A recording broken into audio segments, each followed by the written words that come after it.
आपके सामने क्वेश्चन है, पश्चिमी घाट के संबंध में निम्नलिखित कथनों पर विचार करिए। यानी अगर आपने पश्चिमी घाट पढ़ रखा है तो आपको ये बताना है कि क्या ये सही है, और सही है तो कौन कौन सा सही है। यह एक भ्रंशोत्थ पर्वत है। इसका पूर्वी ढाल क्रमशः नीचा होता हुआ पठार है। और तीसरा है, इसका उत्तरी खंड लावा बेसाल्ट से आच्छादित है। ऑप्शन में है 1 तथा 2, बी में है 2 तथा 3, सी में है 1 तथा 3 और डी है 1, 2 तथा 3। तो कौन सा ऑप्शन सही है, यहाँ पे आपको ये बताना है। तो यहाँ पे जो राइट आंसर है वो आपका होगा डी, कि पहला, दूसरा तथा तीसरा तीनों सही हैं। अब कैसे सही है? अगर आपने ये पूर्वी घाट और पश्चिमी घाट पढ़ रखा है तो भारत का जो ये वाला एरिया है, यहाँ पे जो पर्वत श्रृंखला पाई जाती है ये क्या कहलाती है? आपकी पश्चिमी घाट। पश्चिमी क्यों कहलाएगी? क्योंकि ये पूर्व और ये पश्चिम का भाग है, पश्चिमी घाट। ठीक है, तो इसके संबंध में देखते हैं, यह एक भ्रंशोत्थ पर्वत है, यानी यहाँ पे एक दरार पड़ी है जिसके कारण इसका निर्माण हुआ है। तो हाँ, सही बात है, दरार पड़ी है जिसके कारण इसका निर्माण हुआ है। तो ये भ्रंशोत्थ पर्वत का या ब्लॉक पर्वत का उदाहरण है। उसमें क्या होता है, प्लेटें एक दूसरे के अपोजिट डायरेक्शन में जाती हैं।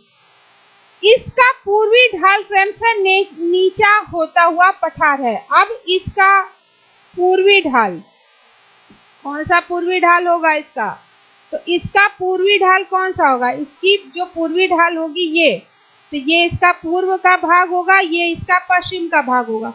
तो ये कह रहे हैं कि ये जैसे पर्वत है तो इसके जो पूर्व की ढाल है वो इस तरह से है।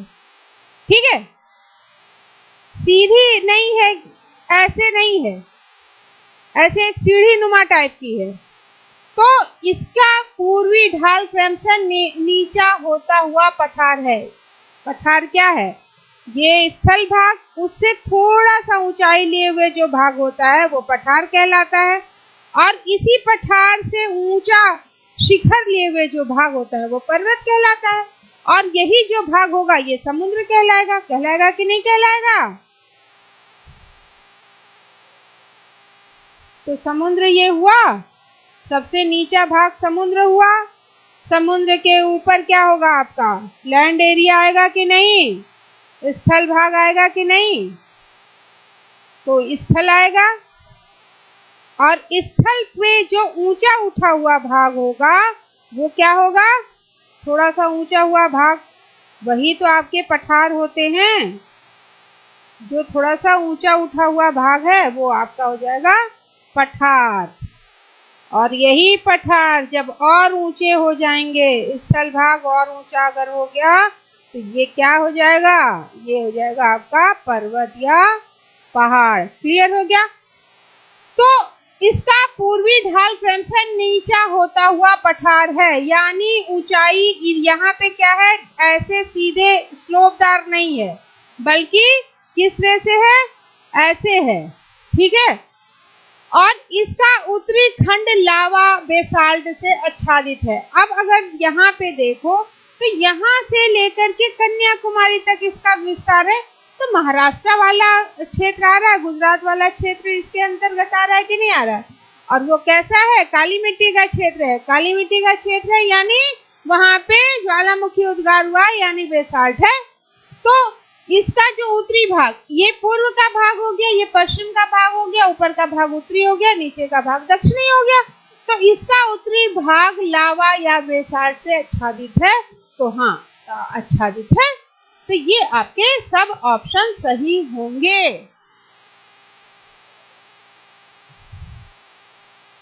ये देखिए, भ्रंश क्या, जैसे यहाँ पे वलय पड़ रही है, भ्रंश पड़ रहा है, मोड़ नहीं पड़ेगी इसमें, भ्रंश दरार पड़ रही है। तो यहाँ पे क्या होगा कि एक प्लेट ऊपर चली जाएगी, दूसरी नीचे चली जाएगी। वलय जो है आपके हिमालय में पड़ी है, ठीक है। और इसका जो पश्चिमी घाट का पूर्वी भाग है वो ऐसे है, जैसे ऐसे, फिर नीचे हो गया, फिर यहाँ बसाव भी तो बहुत ज्यादा है, इधर तो बसाव ही नहीं, बहुत कम है, ठीक है, इधर ही तो ज्यादा देखने को मिल रहा है। और यहाँ पे अभी भी धसाव की प्रक्रिया चल रही है, यहाँ के मुकाबले इधर ज्यादा है। और यहाँ पे क्या है, सीधे स्लोप लिया हुआ है ऐसे, ठीक है। तो दोनों में ये अंतर है और जो सही भी है।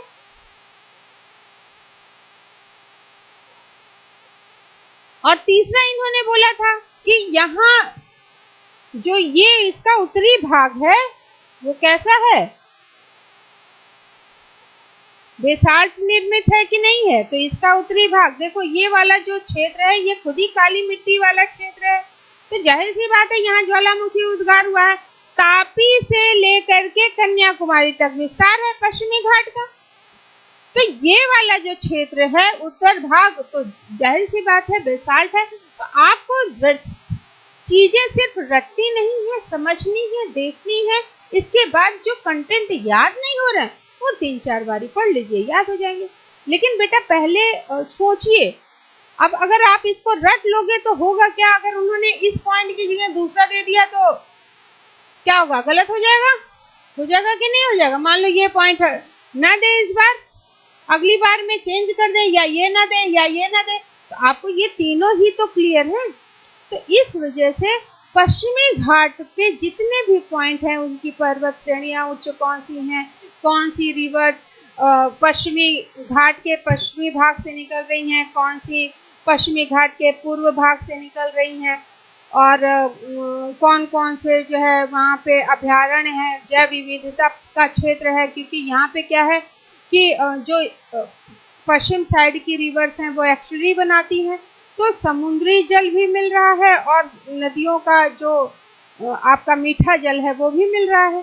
तो ये सारे पॉइंट्स पे फोकस करिए, ये नहीं कि सिर्फ एक क्वेश्चन पढ़ा और खत्म। आपको सिलेक्शन लेना है तो शिद्दत के साथ एक एक क्वेश्चन को ढूंढ करके पढ़ना पड़ेगा, यही सिलेक्शन का मूल मंत्र है। बाकी आप दुनिया भर में कुछ भी ढूंढते रहिए, अगर मेहनत करेंगे तभी सफलता मिलेगी।